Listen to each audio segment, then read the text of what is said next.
Hello and welcome back to my channel. This is part 2 of my Women's History Month mini-series, and in this video I'm going to talk about lots of different books that you should read for Women's History Month. So if you're not sure what to read this month, I have quite a few books to recommend to you here. This list is not a comprehensive list of books that you should read for Women's History Month.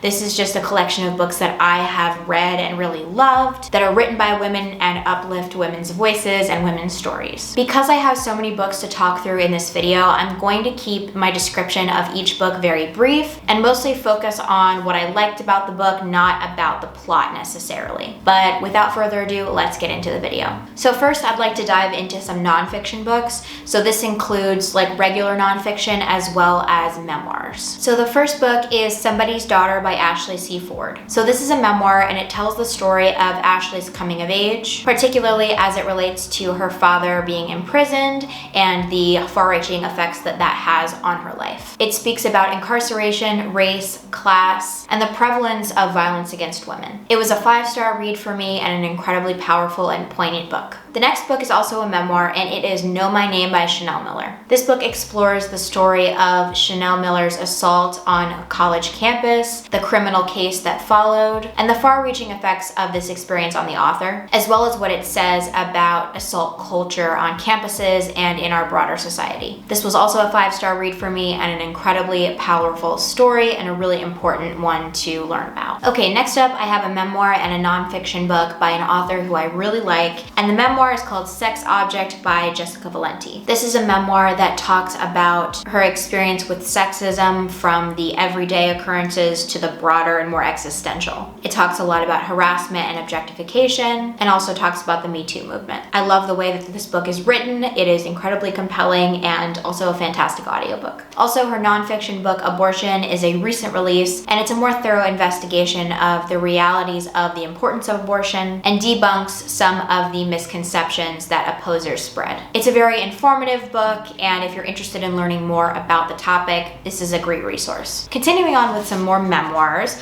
I have The Glass Castle by Jeanette Walls. This book follows Jeanette as she's growing up with her dysfunctional family and talks a lot about how she and her siblings had to be self-sustaining. It discusses the complicated relationships in families and also speaks to the possibility of forgiveness. It's an incredibly written book. The movie is also amazing if you're interested in watching, a book to movie adaptation, and it's really a harrowing and compelling book. Next up, we have Crying in H Mart by Michelle Zauner. This book made me sob when I read it for the first time. It's a memoir about Michelle Zauner's relationship with her mother and how her mother showed her love through food. So the main themes in this book are grief, loss, the ways in which we connect with family members, and her Asian American heritage. I love the food descriptions in this book and the ways that Michelle Zauner describes grief and explores those themes is absolutely heart-wrenching. Let's talk about another author that I absolutely adore, and that is Carmen Maria Machado. So this is her memoir In the Dream House. This is her account of an abusive relationship and explores themes of queer relationships and brings light to the realities of domestic violence. It's also one of the most creative books that I have ever read. It tells this narrative in a series of vignettes, and it's truly one of the best and most poignant books I've ever read. She also wrote Her Body and Other Parties, which is a short story collection. It plays with several different genres, including horror, science fiction, fantasy, and psychological realism. The stories in this book are truly unforgettable, and I would highly recommend it. Another short story collection that you should definitely give a read is The Secret Lives of Church Ladies by Disha Philyaw. I've read this book several times, and every single time I read it, I fall in love with it even more. It is an intersectional collection of stories that discuss what it's like to be Black, queer, and a woman. Each story also discusses the intersection of all of those things with religion, faith, and identity. It is such a beautifully written book, and every single story is captivating. One of my absolute favorite books of all time. Next up, I have a YA book, but it absolutely deserves to be on this list, and that is The Poet X by Elizabeth Acevedo. This book follows a young woman named Xiomara Batista, who lives in Harlem and is an aspiring poet. She discovers slam poetry, and it becomes an incredible outlet for her to discover herself and her identity, and the whole book is actually written in a series of poems. This is a coming-of-age story that explores identity, ethnicity, and the challenges that young women face in the world. This book also discusses the dichotomy of faith and identity and the pressures associated with growing up in a faith-based atmosphere, particularly when you and your loved one's identities are not accepted in that faith. This is such an incredible read, and I highly recommend it. So moving on, I have some modern classics here and also some books written by modern classic authors that aren't necessarily considered classics. I'm not going to talk about any older classics on this list just because I feel like there's so many people who already talk about it, and they're not really something that I read and enjoy. So that being said, the first book on this list is The Bell Jar by Sylvia Plath. This is a book about a woman named Esther who's in college and starts to spiral, and it's basically about how her mental health unravels throughout the story. A lot of people read this as autobiographical, since we know Sylvia Plath went through similar things. But however you interpret it, it is a fantastic read, and I read it in college and really connected with it, and I think that it's a must read. And then I have a couple of books by one of my favorite authors of all time, Shirley Jackson. So The Haunting of Hill House is one of her more well-known stories. It follows 4 young people who go to this haunted house to actually see whether it's haunted, and they're invited by this doctor who's basically studying haunting and wants them all to come and experience it with him. There are lots of interesting readings and takes on this book, particularly when it comes to the women in this book, but it's well worth the read and it's not actually super scary. And then I want to recommend Life Among the Savages and Raising Demons. I don't really hear anybody talking about these when they talk about Shirley Jackson, but these are collections of her writings about her family life and about her experience with domesticity, and they both really speak to her struggles in that area of her life and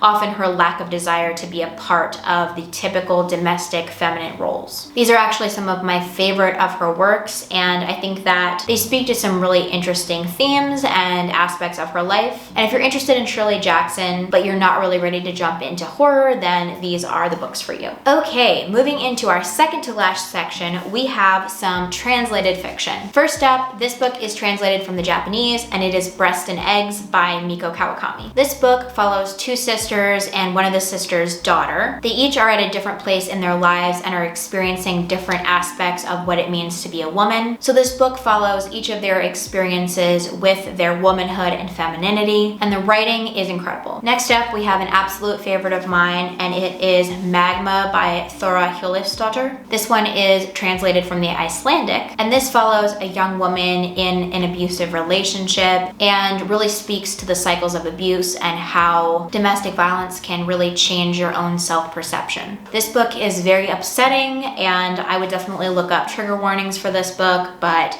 truly a powerful and compelling read. Last, for translated fiction, I have My Husband by Maud Ventura. This is translated from the French, and it follows a middle-aged woman who is concerned that her husband is falling out of love with her. She's obsessed with him and writes down all of his wrongdoings and inflicts punishments based on those wrongdoings. But at its core, this is a book about losing touch with the person that you love, feeling unseen in the day-to-day domestic grind. I read this one recently and gave it 5 stars, and I'm gonna be thinking about this for a long time to come. All right, in the last section, we have some general fiction. First up, I have Stay With Me by Ayobami Adebayo. This is set in Nigeria and follows a couple who is unable to get pregnant. Early on in the book, the husband, Akin's family, comes over and tells him and his wife, Ajide, that they need to take a second wife. This book talks a lot about Nigerian culture and the pressures of motherhood and how that can break and change relationships and families. This book is incredibly upsetting, makes me cry, and it's such a vulnerable look at this woman's life and experiences. Next up, we have Days of Distraction by Alexandra Chang. This book follows a young woman who relocates across the country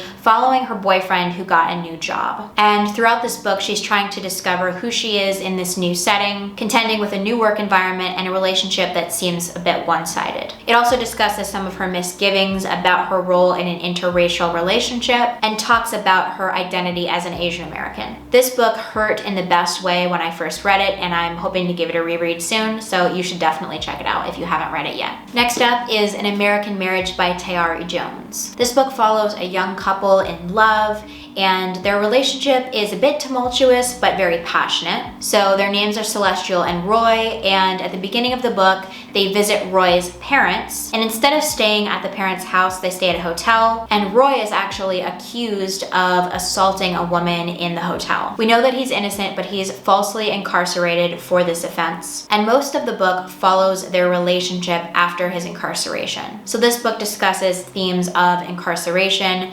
race, love, and relationships, and Celestial's battle between independence and loyalty. I've read this book several times and it gets better with every read, so if you haven't read it, check it out. Moving on to another book that I've read several times, and it is Such a Fun Age by Kylie Reed. So this is the story of Amira, who's a young Black woman who babysits for an affluent white family, and the mother in this family is named Alix. So at the beginning of this book, Amira takes Briar, who's one of the girls that she babysits for, to a local grocery store, and she's apprehended at the store for suspected kidnapping. This book discusses themes of privilege, performative allyship, and the different ways that those themes appear in the dynamics between the characters. Such an incredible book. And finally, we've made it to the end of the list. This last book is True Biz by Sarah Novick. This book follows a couple of different characters at a school for the deaf, including some of the students and the headmistress. It's a book that focuses on themes of disability, injustice, sign language, persistence, and connection, all as it relates to the deaf community. This is a bit of a longer book, but it's totally worth the read. Such an interesting premise and exploration of the themes. Okay, so that is all of the books that I have to recommend today. As I said in the beginning of this video, this is by no means a comprehensive list, but I love each and every one of these books and I would love to see more people reading them. So let me know down in the comments which of these books you're interested in reading, and if you have any recommendations for me or the community about Women's History Month books. If you enjoyed this video, feel free to like and subscribe, and I will see you in the next one. Bye.